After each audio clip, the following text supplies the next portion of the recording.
Oi pessoal, tudo bem com vocês? Agora nós começamos o conteúdo do segundo bimestre, o LIP volume 2. Iniciamos com a parte sobre a composição da matéria e o primeiro subtítulo, classificação dos materiais. Vamos lá?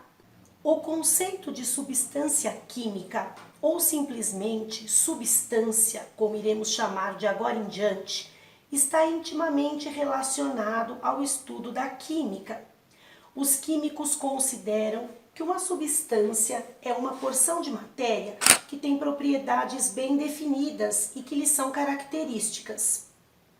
Da mesma maneira como você consegue reconhecer um amigo por um conjunto de suas características, como a cor da pele, o timbre de voz, a forma do nariz, o modo de andar, de falar, a cor e a textura dos cabelos e etc.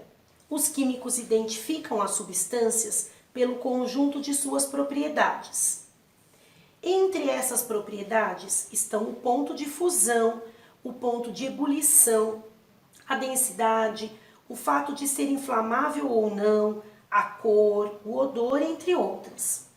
Duas substâncias diferentes podem, eventualmente, possuir uma ou duas propriedades iguais, mas nunca todas elas.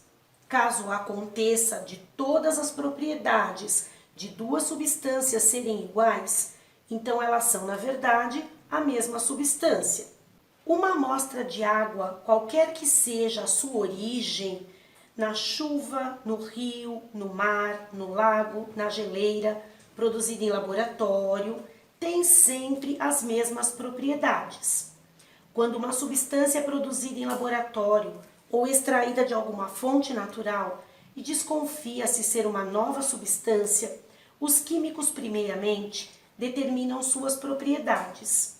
Se elas coincidirem totalmente com as de alguma substância já conhecida, então não se tratará de uma nova substância. Se, por outro lado, não houver substância conhecida com essas propriedades, então realmente terá sido descoberta uma nova substância. A água possui densidade de 1 grama por centímetro cúbico e o cloreto de sódio 2,17 gramas por centímetro cúbico. Ao acrescentar cloreto de sódio à água e mexer, obtém-se uma mistura cuja densidade é diferente da dos dois componentes isolados. Qualquer mistura de água e cloreto de sódio possui densidade que não permite que ela seja classificada nem como água, nem como sal.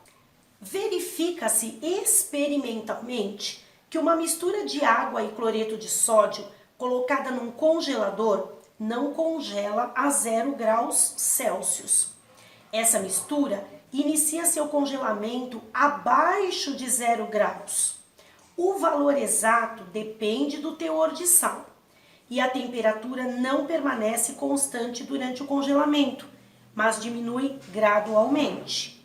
Quando aquecida, verifica-se que essa mistura não entra em ebulição a 100 graus Celsius. Ela começa a ferver acima desse valor. O valor exato também depende do teor de sal.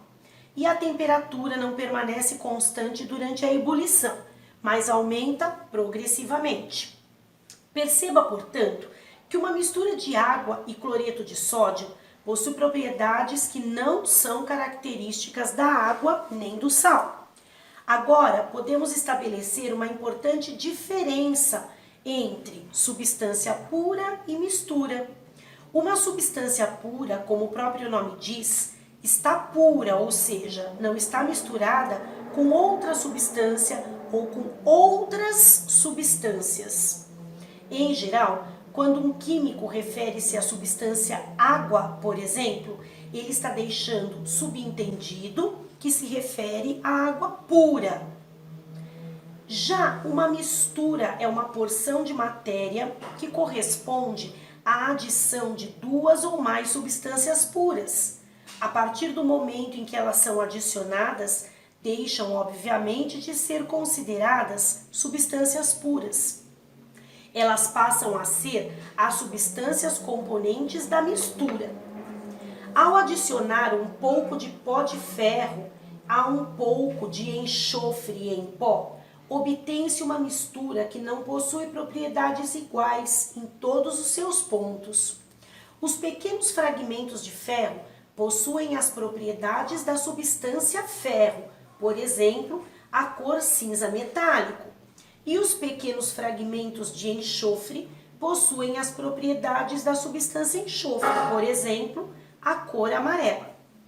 Trata-se de um exemplo de mistura heterogênea, uma mistura que não possui as mesmas propriedades em toda a sua extensão. Por outro lado, se colocarmos uma pitada de açúcar numa porção de água pura e mexermos com uma colher por alguns minutos, obteremos uma mistura que possui as mesmas propriedades em toda a sua extensão.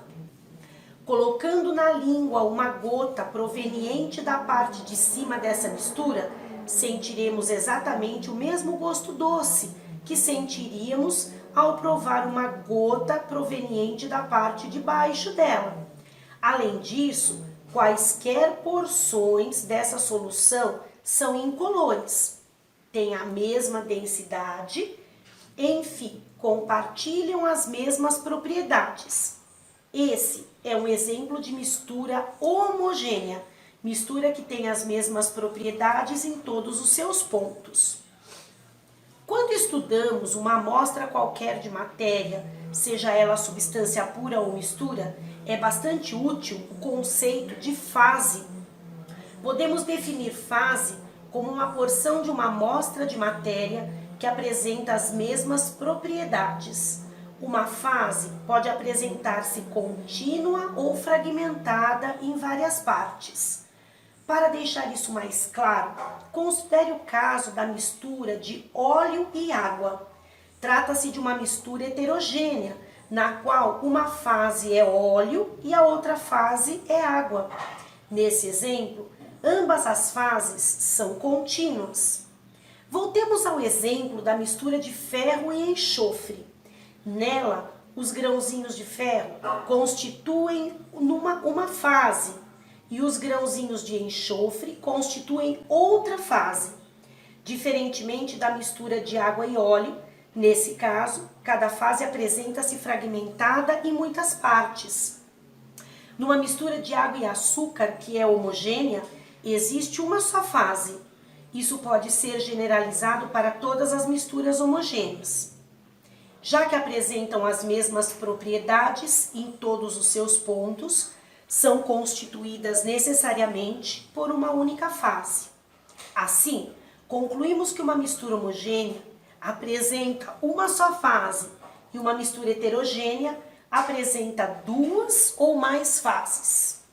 Estabelecemos uma relação entre o tipo de mistura e o número de fases presentes. Mistura homogênea tem uma fase e mistura heterogênea tem duas ou mais. Agora pense, uma substância pura apresenta sempre uma só fase? Bem, para responder essa pergunta, comecemos a imaginar um frasco contendo apenas água pura. O conteúdo desse frasco possui as mesmas propriedades em todos os seus pontos e, portanto, existe apenas uma fase presente. Agora imagine que a esse frasco seja adicionada uma pedra de gelo. Dentro do frasco continuará havendo apenas uma substância pura, a substância água. Só que ela está em dois estados físicos distintos. Isso antes de o gelo derreter totalmente. Dentro do frasco existirão duas fases distintas, a fase líquida e a fase sólida. Concluímos, portanto, que, se numa amostra de substância pura, essa substância estiver em diferentes estados físicos, haverá mais de uma fase presente, e cada estado físico presente corresponderá a uma fase. Solução é o nome dado pelos químicos para qualquer mistura homogênea. Quando você coloca um pouco de açúcar na água e mexe até obter uma só fase, está fazendo uma solução. O mesmo acontece se você adicionar um pouquinho de sal à água e misturar bem. Em química, o verbo dissolver pode ser empregado de duas maneiras. Podemos usá-lo para nos referirmos ao ato praticado por uma pessoa ao fazer uma solução. Uma frase como "eu dissolvi o açúcar em água" exemplifica esse uso. Outro modo de usar o verbo dissolver é aplicá-lo a uma substância, a fim de expressar a propriedade que a substância tem de misturar-se a outra, originando uma solução. Numa frase como "a água dissolve o açúcar", temos um exemplo desse tipo de uso. Quando uma substância é capaz de dissolver outra, costumamos chamá-la solvente. Assim, a água é um solvente para o açúcar, para o sal, para o álcool e para várias outras substâncias.